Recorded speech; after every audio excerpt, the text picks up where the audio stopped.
It's cloudy and it was raining a bit, but it did stop. The forecast says it should be clear. And what did I read today? Usually when you think of things like military drones, you'd think of things, for example, such as a humongous Reaper, but how about this one?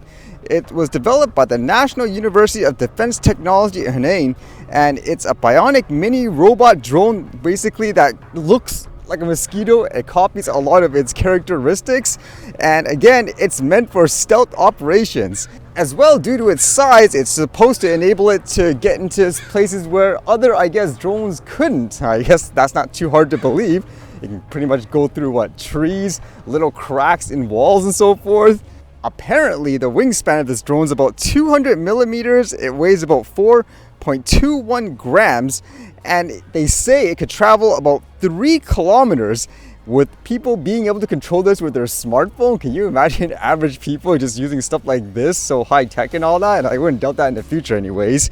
With something that small too, obviously there's limitations. You can't exactly put a huge sensor, for example, on a tiny drone like that, or how about like the battery life? But they're claiming this thing flies for about 40 minutes or so, and for its purpose, if you're just using it primarily to gather intel, I would imagine that's kind of good enough. Funny enough, the first thing I thought of actually was to use this to capture things like nature and all that. It will blend in really easily. Then again, with something that small, it'll probably get taken out by every bird you could imagine, huh?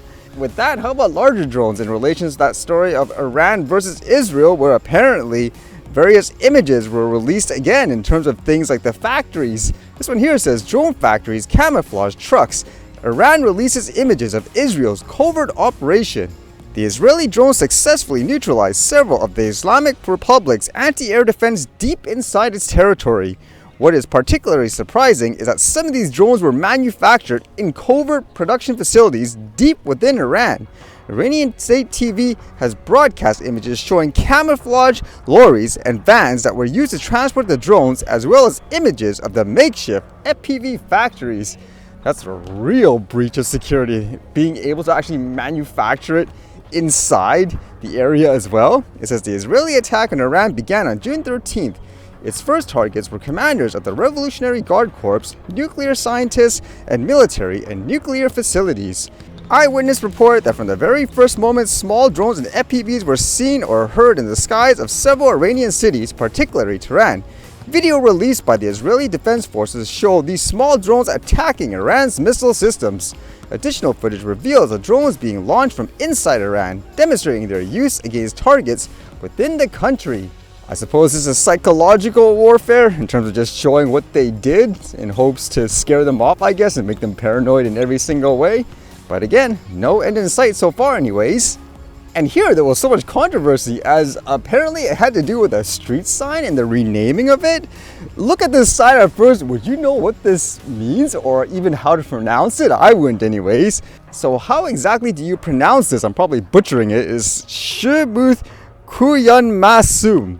And this is apparently done because they said the original name was, let's just say, quote, racist. So what's the deal, huh? I'm going to be butchering the name like crazy here, but it says the city of Vancouver proudly unveiled the street signs for šxŭməthkվəy əmasəm Street. Each street corner will display 2 street signs, the legal name, Musqueamview Street, and its English translation, Musqueamview.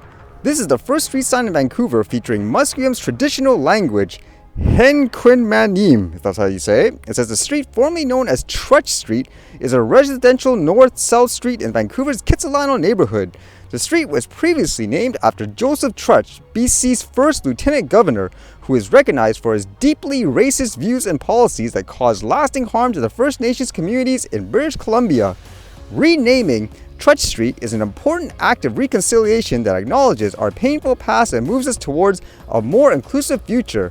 The city worked closely with Musqueam to ensure this work was done with respect, collaboration, and care. So you can imagine a lot of people are not okay with this. Imagine trying to tell someone that street name in terms of finding your direction and all that, although they do say there's 2 listed.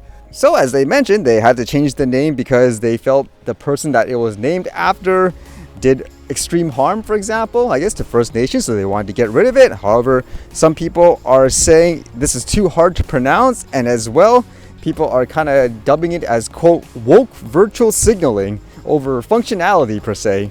with some arguments on whether or not this is about reconciliation or cultural imposition. And they say actually in Victoria there was a Trutch Street as well, and it became something called Suit Street or something like that in 2022. So what would you think of this overall? The first thing actually that came to my mind was how there was another story not too long ago where in the province people were outraged that certain cities had actually no English signage because of the fact that various areas, they were predominantly of one, let's just say, specific ethnicity or culture other than English. And so businesses started posting up advertisements or signages on stores without any English on it. And people were outraged saying, what is this? Like, you're in, for example, Canada and all that.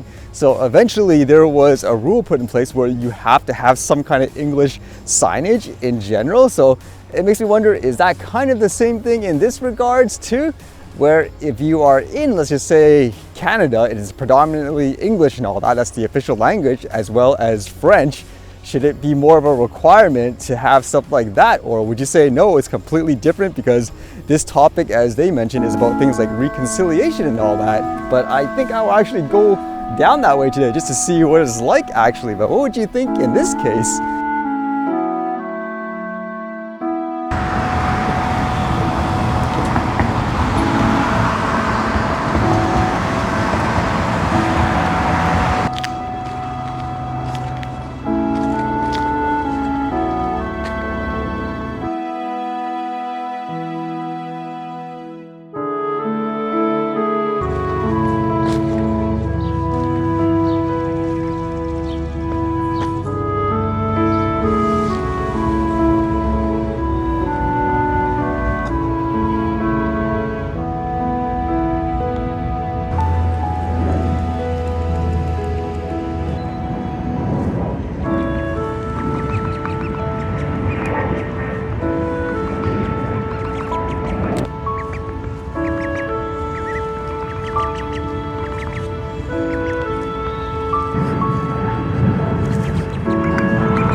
All right, see you guys later.